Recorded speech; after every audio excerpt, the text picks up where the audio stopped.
Assalamualaikum warahmatullahi wabarakatuh. Halo semuanya, perkenalkan nama saya Gendis Aisukma Wardani dari kelas 7B. Saya berasal dari sekolah SMP Negeri 5 Cimahi. Di sini, saya akan menjelaskan materi IPA kelas 7 tentang perpindahan kalor. Tonton terus ya videonya sampai selesai. Perpindahan kalor. Kalor berpindah dari benda yang bersuhu tinggi ke benda yang bersuhu rendah. Kalor berpindah melalui 3 cara, yaitu yang pertama ada konduksi, yang kedua konveksi, dan yang ketiga radiasi. Apa sih konduksi itu? Apa sih konveksi itu? Dan apa sih radiasi itu? Kalau mau tahu, yuk kita pelajari sama-sama. Yang pertama, konduksi. Konduksi adalah perpindahan panas melalui bahan tanpa disertai perpindahan partikel-partikel bahan tersebut. Saat kita sedang menyetrika, setrika yang panas bersentuhan dengan kain yang kita setrika. Perpindahannya kalor akan berpindah dari setrika ke kain. Saat suhu naik, partikel benda bergetar lebih cepat.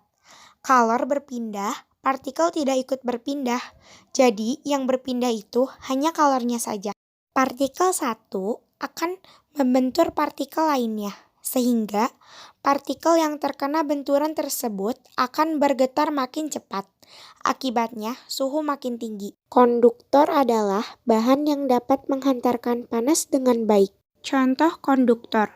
Yang pertama baja, yang kedua aluminium, yang ketiga emas, yang keempat tembaga, dan yang kelima perak. Isolator adalah bahan yang dapat menghantarkan panas dengan buruk.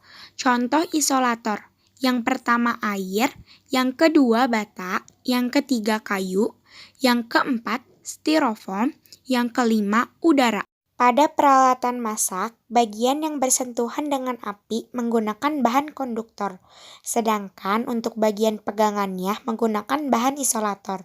Yang kedua, konveksi. Konveksi adalah perpindahan kalor dari satu tempat ke tempat lain bersama dengan gerak partikel-partikel bendanya. Air merupakan konduktor yang buruk. Namun, ketika air bagian bawah dipanaskan, ternyata air bagian atas juga ikut panas.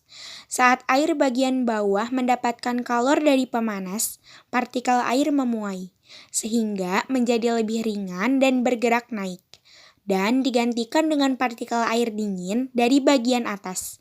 Peristiwa ini disebut konveksi. Contoh konveksi. Peristiwa terjadinya angin darat dan angin laut. Ketika siang hari, daratan lebih cepat panas daripada lautan.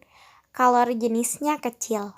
Udara di atas daratan ikut panas dan bergerak naik, digantikan oleh udara dari lautan.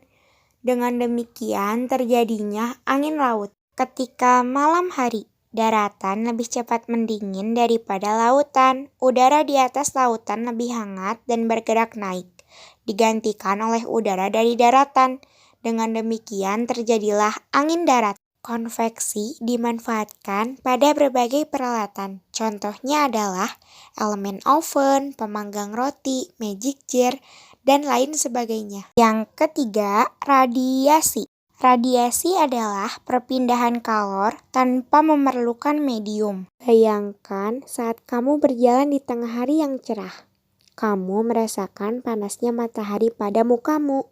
Bagaimana panasnya matahari dapat sampai ke wajahmu? Dalam ruangan hampa, tidak ada materi yang memindahkan kalor secara konduksi dan konveksi. Jadi, perpindahan kalor dari matahari ke bumi merupakan contoh peristiwa radiasi. Contoh peristiwa radiasi. Yang pertama, tubuh terasa hangat ketika berada di dekat sumber api. Yang kedua, pakaian menjadi kering ketika dijemur di bawah terik matahari. Terima kasih telah menyaksikan videonya sampai selesai. Sampai jumpa di lain waktu ya. Cukup sekian penjelasan dari saya. Wassalamualaikum warahmatullahi wabarakatuh.